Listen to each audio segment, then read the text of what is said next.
السلام علیکم۔ السلام کیا کیسے ہیں ابو جی؟ ٹھیک ہیں؟ ٹھیک۔ آج آپ کیا لے کے آئے ہیں ہمارے لیے؟ کوئی ایسا سبق آموز واقعہ، کوئی حدیث، کچھ بھی انشاءاللہ۔ بڑا عظیم واقعہ ہے حبیب بن زید رضی اللہ عنہ پہ۔ ماشاءاللہ۔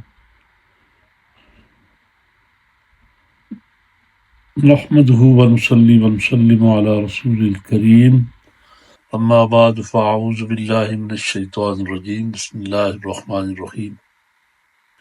ان اللہ اشتری من المؤمنین انفسهم واموالهم بان لهم الجنہ،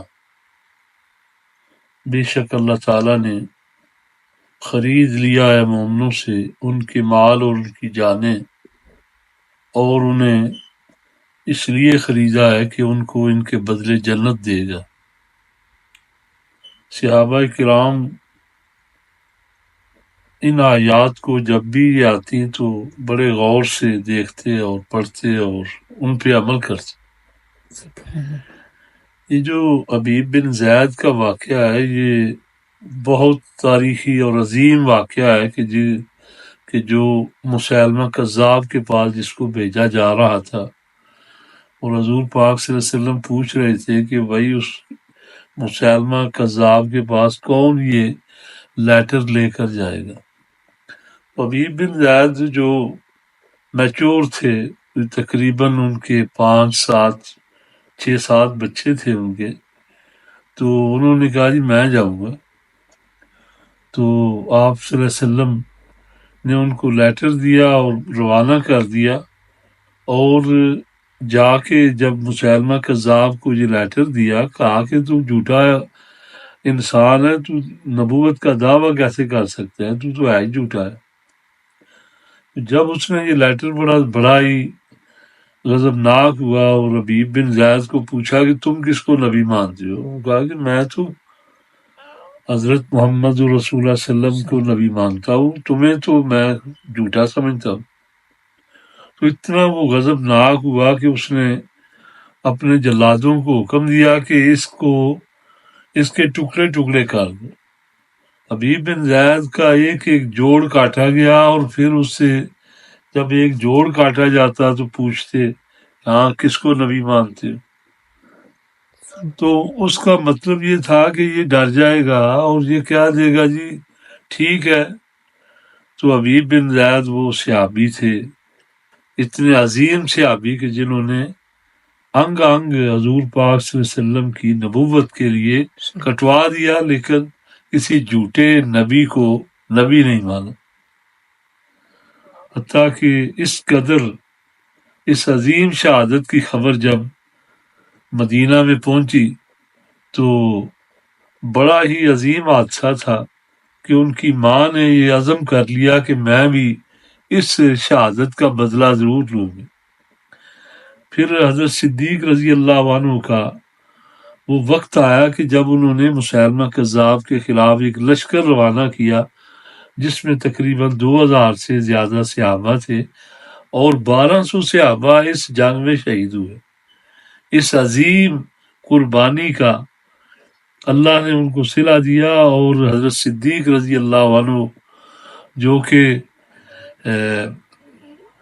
پوری انسانیت کے سردار ہیں، انہوں نے یہ عزم کر لیا کہ کچھ بھی ہو جائے اس جھوٹے نبی کا قلعہ کما ضرور کرنا ہے، اور انہوں نے کر کے پھر وہ عظیم سبق دیا اپنی قوم کو، لوگوں کو، مسلمانوں کو، کہ جھوٹا نبی، جو بھی جھوٹا نبی ہوگا، نبوت کا دعویٰ کرے گا، اس کی سزا یہی ہے۔ اور پھر تقریباً 1200 صحابہ اس میں شہید ہوئے، اور حبیب بن زید رضی اللہ عنہ کی ماں وہ بھی ساتھ گئی اس جنگ میں، اور کہا کہ میں نے اپنے بیٹے کا بدلہ بھی لینا۔ پھر مسیلمہ کذاب اس جنگ میں شہید اس جنگ میں قتل ہوا، اور وہ اپنے انجام کو پہنچا۔ تو صحابہ کرام نے اس ختم نبوت کے لیے اپنی جان کے نذرانے پیش کیے، اور انہوں نے اس چیز کی پرواہ نہیں کی کہ جان جاتی ہے تو جائے، لیکن حضور پاک صلی اللہ علیہ وسلم کی نبوت پہ آنچ نہیں آنی چاہیے. یہ صحابہ کرام کا کردار تھا، اور اللہ نے ان کی قربانی کو قبول کیا اور انہیں سرٹیفکیٹ دیا کہ رضی اللہ عنہم ورضوا عنہ. پہلے اللہ نے فرمایا کہ اللہ ان سے راضی ہو گیا، پھر بعد میں کہا کہ ورضوا عنہ، اور وہ بھی اللہ سے راضی ہو گئے. اتنی عظیم قربانی تھی. اس طرح اور بھی کئی ایک قربانیاں ہیں. اگر ہم اندازہ کریں کتنے ہی صحابہ کرام نے قربانیاں دی دین کے لیے، اور وہ خلوص نیت سے اللہ کی رضا کے لیے یہ کام کرتے تھے. وہ یہ جانتے تھے کہ یہ شہادت گاہ الفت میں قدم رکھنا ہے، اور لوگ آسان سمجھتے ہیں مسلمان ہونا. شہادت جو ہے یہ عظیم وہ قربانی ہے کہ جو شہید جنت میں پہنچ کر بھی جب اللہ اس سے پوچھے گا یہاں بتاؤ اور کسی چیز کی ضرورت، تو وہ کہے گا کہ میں پھر دوبارہ دنیا میں جانا چاہتا ہوں، اور میں اللہ تیری راہ میں شہید ہونا چاہتا ہوں. جو مزہ مجھے شہادت کے وقت آیا ہے وہ ابھی بھی نہیں آتا. یہ ایک شہید ہی تو ہوگا. اور یہ عظیم قربانیاں صحابہ کرام نے دی. آج ہم ان کا تذکرہ جب پڑھتے ہیں تو رونگٹے کھڑے ہو جاتے ہیں، اور ہم ان کے لیے دعا گو ہیں کہ اللہ تعالیٰ ان کی ان عظیم قربانیوں کو قبول فرمائے اور ان کے درجات کو بلند فرمائے. وآخر دعوانا الحمدللہ.